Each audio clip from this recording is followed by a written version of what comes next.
So, repeating once more, we're reading from Srimad Bhagavatam, Canto 8, Chapter 9, texts 10 and 11. So, this is wonderful pastimes.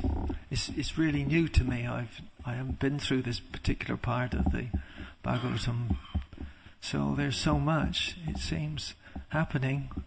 So many incarnations, so much involvement of service of demons and the Devas. They're working together somehow or other.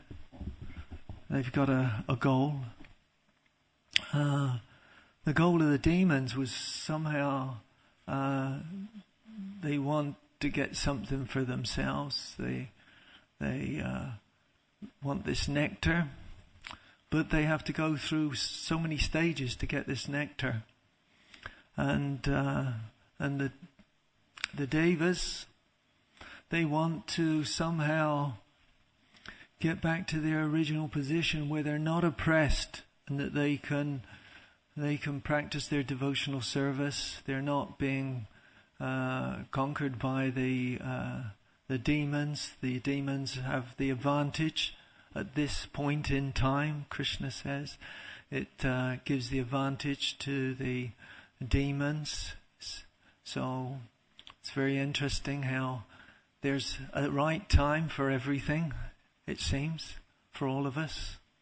You know, not just what is being explained in this Bhagavatam is telling us its message that in time will certainly reveal what our activities are doing in this world. And so let's pray for the mercy, causeless mercy, because it seems that as we go through this pastimes, what's the cause behind it? You know, what's happening? Why is all this happening? These intricate pastimes. So intricate, actually. So,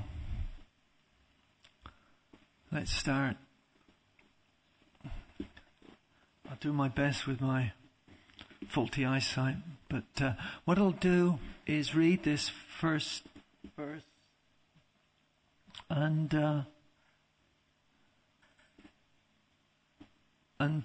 then I'll do the translation, and then we'll go into the board, onto the board with the second verse, and then we'll chant together on that.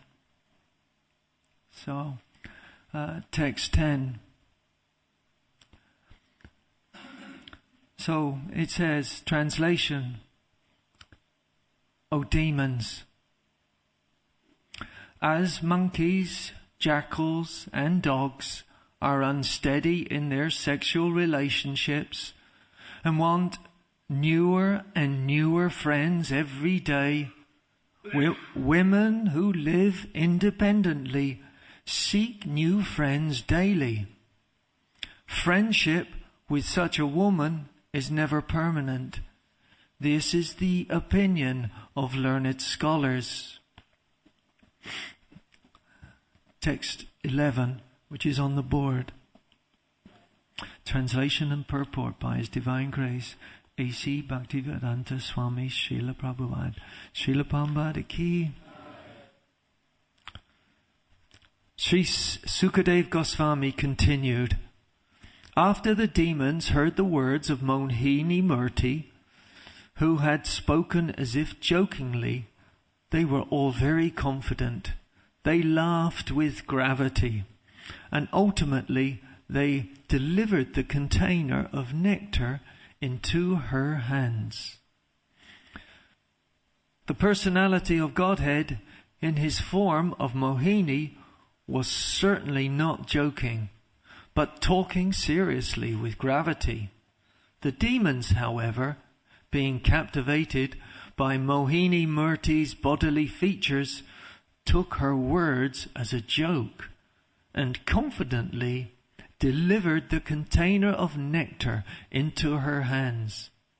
Thus, Mohini Murti resembles Lord Buddha, who appeared samomahaya sura divisham, to cheat the asuras.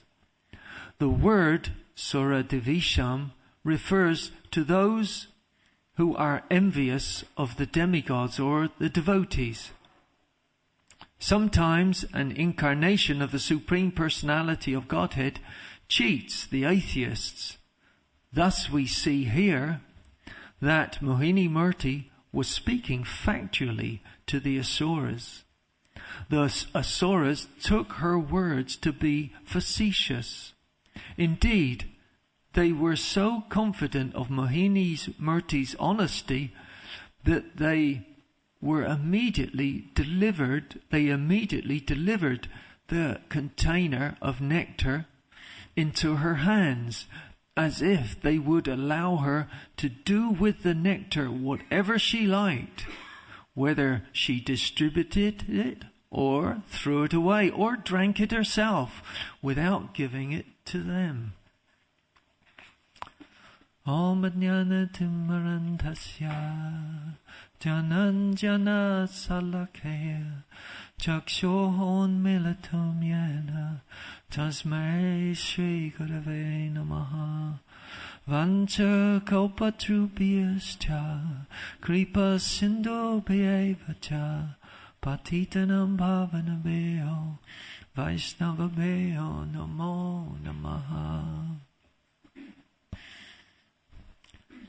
These verses, Mohini Murti, the enchanting form of the Supreme Lord, in womanly form, very attractive outwardly, externally, beautiful body, it explains here. They were captivated by these features of hers. But also, it's the Supreme Personality of Godhead speaking. And knowingly or unknowingly, there's something else happening here. Because it's the Supreme Personality of Godhead. And so, the Supreme Person, I'll read the previous verse 9, if I may. It'll give us a nice flow into this verse. The Supreme Personality of Godhead, in the form of Mohini, told the demons, O sons of Kasyapa Muni, I am only a prostitute. How is it that you have so much faith in me? A learned person never puts his faith in a woman. So, very interesting statement here. They don't know who she is. She comes onto the scene and now she introduces herself as a prostitute. They're enchanted by a prostitute. And he says, a learned person never puts faith in a woman. So she said she's a prostitute, but he's putting another thing here. A learned person never puts faith in a woman. So, it's a very, I suppose, if you spoke this to people who have no understanding of Bhagavatam or Bhagavad Gita, they might take this as a personal affront if they're on the bodily nature. But Prabhupada, he explains many times about equality. What is equality? Equality is that where we see spirit, soul and super soul in everything. Whatever body that is in front of us. The personal characteristics of that body are differentiated. Like he gave the example in this case of a tiger. And he said, you don't hug a tiger. The tiger will eat you or devour you in some way, maul you to death maybe. So you have to respect the tiger. This is the equality. we respect the tiger in his position. Likewise, the man and woman, they should respect each other in their position. And also, men are known to be very weak and lustful, like these demons in the material life. And here, the presentation, and also where Prabhupada explains, there's also woman in material life. These characteristics are being described. But Vaishnava, they're different. They know characteristics of the body. We know our weaknesses. We should understand them, both men and women. If we start to understand, we have some little knowledge, then we can break through these barriers of the bodily concept of life. In other words, so-called equal rights for men and women.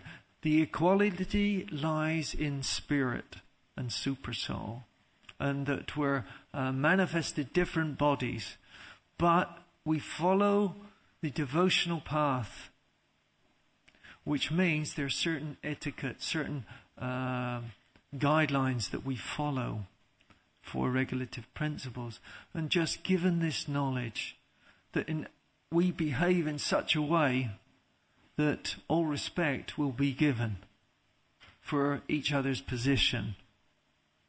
So, in other words, that we don't get angry when we take what these words may say externally, that we have to understand through Shastra, through Krishna's eyes, what equality is, what we have to understand in the terms of spirituality. Oh, and then it says, oh, demons, as monkeys, jackals, and dogs are unsteady in their sexual relationships and want newer and newer friends every day, women who live independently seek new friends daily. Friendship with such a woman is never permanent. This is the opinion of learned scholars. So, I see here this word independently. Actually, we're all like independent women. Actually, we're actually the female energy, really, of Krishna, in a sense that he's the Purusha, the supreme male, and we're female. We're his to serve him and to give him pleasure. And it says, women who live independently seek new friends daily, and also so do men. It's a fact, and that's a reality. And it says, friendships with such a woman is never permanent. Likewise, we can see it now in the age of Kali, with men and women. Their so-called independence has brought them precarious relationships. They're on a tottering platform because it's all on the body. It's all on the senses. And if we start to understand just a little bit of this bodily platform and start to respect each other in terms of spirituality, there need no fear, because we follow Shastra, we follow the guidance of the Acharyas. So he says, this is the opinion of the learned scholars. So, also I can say, certainly from my experience in my past life, it's very, very difficult thing to change this bodily concept of life. It's a very powerful influence. Amazing. All the time seeking newer and newer relationships in the mind, wanting this constant stimulation for this material mind, this satisfaction. But after a while, hopefully, when the body gets a bit older, that maybe that we realize by factual knowledge that really this is not the be-all end-all, that actually there's something a bit more than your body, and your body can't do all those things that the mind imagines. So it says also in the Canto 11, we live in the world of the imagination if we're not careful. The imagination, the fantasy, our suffering, Prabhupada says, is caused by, it's a mental concoction. Our actual suffering is a mental concoction. It's caused by desire. You know, those things that are based on the bodily platform, the disease. This is our disease, what we've acquired because of our so-called independence, or wanting to be independent of Krishna. We've suffered. We've been given a material body which is causing us suffering in so many ways. So, going into the purport, and the verse, today's verse here.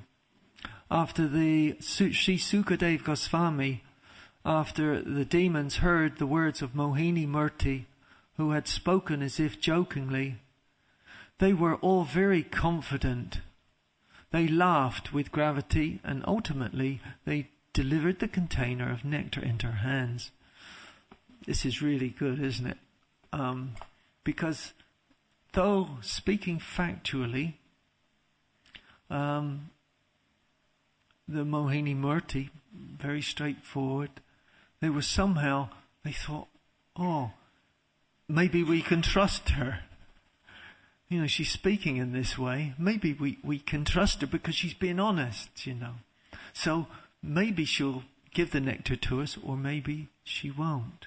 So Prabhupada explains in his purport that they were immediately, it delivered the container of nectar into her hands, and they would allow her to do with that nectar whatever she liked, whether she distributed it or threw it away or drank it herself without giving it to them.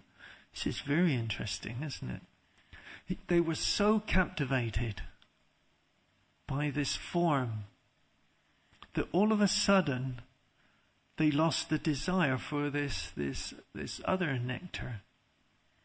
This is also like a sort of a metaphor for this world, really. That when we get captivated by the body, the externals, this sexual attraction, that we sometimes leave, we don't really know what the nectar is. We lose track of the nectar. So even devotional life, there's been many fall downs because of this sexual attraction. And it's taken maybe us away temporarily from the nectar. You know, and it's caused us sort of a humiliation. So, you know, what can we do? This will happen. On the Royal Road, there are many sort of crashes, it seems. But this is what's happening. We're being drawn away from the nectar if we go onto the bodily platform. The nectar actually lies in this, the chastity. And I just wanted to refer to Canto 1 in this respect. This is prayers from Queen Kunti. Oh yes. This is text 5, chapter 1, Canto 1, chapter 8, text 5. I'll read the English translation and the purport. The clever Duryodhana, and his party cunningly usurped the kingdom of Eudastere, who had no enemy. By the grace of the Lord, the recovery was executed, and the unscrupulous kings who joined with Duryodhana were killed by him. Others who died, their duration of life having decreased by the rough handling of the hair of Draupadi. So here, Draupadi is supposed to be the classic case of a chaste woman. She had 5 husbands, yet in this world, if somebody heard that she had 5 husbands and she was chaste, they say, no way. That's an external thing. But we understand with their dealings and their relationship with Draupadi, the Pandavas, they had this wonderful relationship and understanding. And it was not one of exploitation, but it was one of complete respect. Complete respect. That one didn't want what the other one had. And it seems inconceivable to me. Anyway, it happened. In the glorious days of, this is the purport, in the glorious days, or before the advent of the age of Kali, the Brahmanas, the cows, and the women, and the children, and the old men were all properly given protection. Now I'll just refer to the part 3, which refers to protection of women. The protection of women maintains the chastity of society, by which we can get a good generation for peace and tranquility and progress in life. So this chastity of the woman, we're looking at the family relationship, whether it be the protection of the father, protection of the husband, protection of the sons for the woman, and at all times under the protection of others. This thing of family life, a woman has a certain role, and actually when she's fully engaged in family life, her whatever so-called weaknesses and propensities are fully absorbed in this family life. In other words, our duties take us away from this selfish nature. We've been given certain duties according to our body, that's for certain.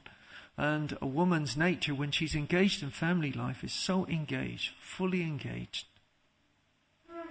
And if we can understand that this marriage is meant for family life, actually, and it's Prabhupada says it's a desert without children, we should understand it's also keeping us out of trouble.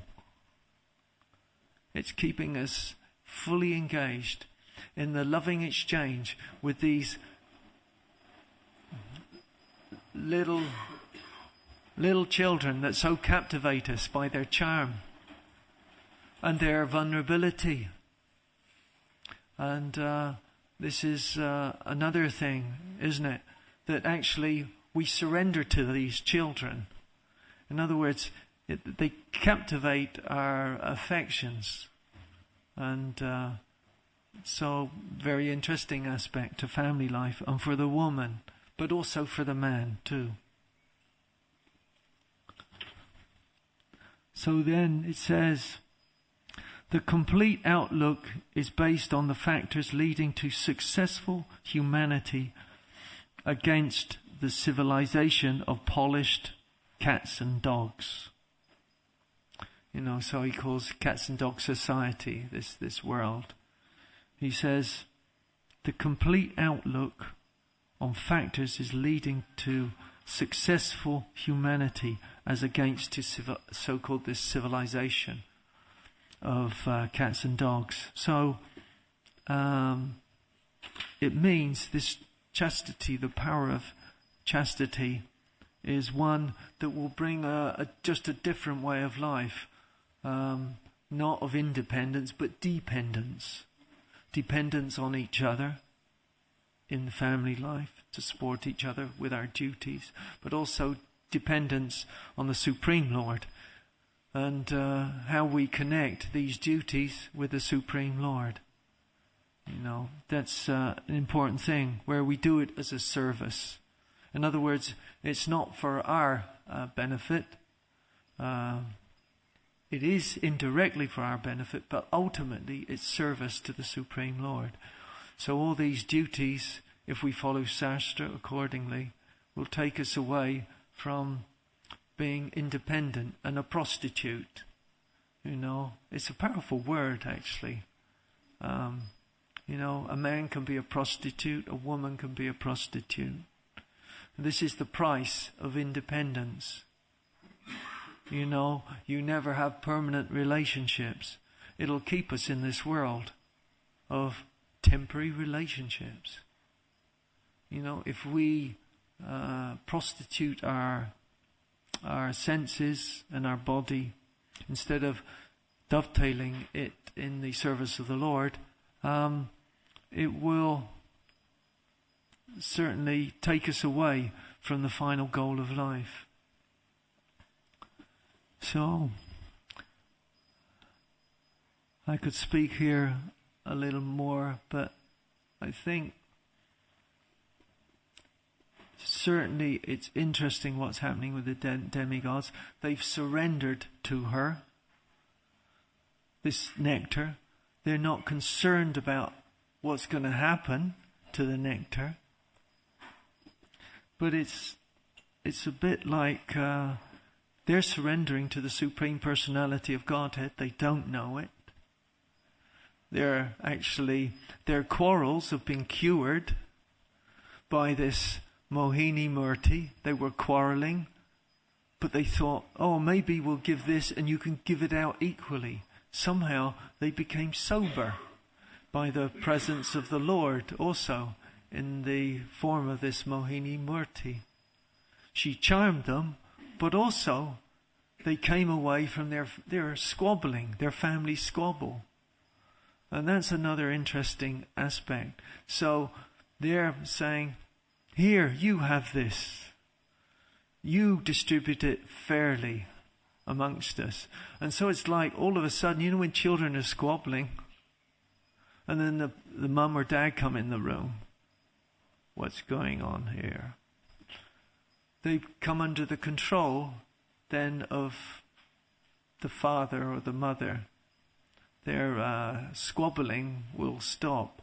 Well, I want this, and they put their points to their parents.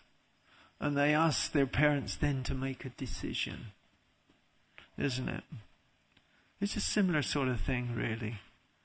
Unknowingly here, actually, with these demons. They're captivated, but they've come under their Supreme Father, and in the form of a woman. And so, you distribute it. They think that their well-being, that they'll get what they want fairly. So this is a little bit of understanding which I grabbed from, or was, maybe given to understand by the Lord, and a little bit of experience in life, which is again all the Supreme Lord's mercy. So, any comments or questions?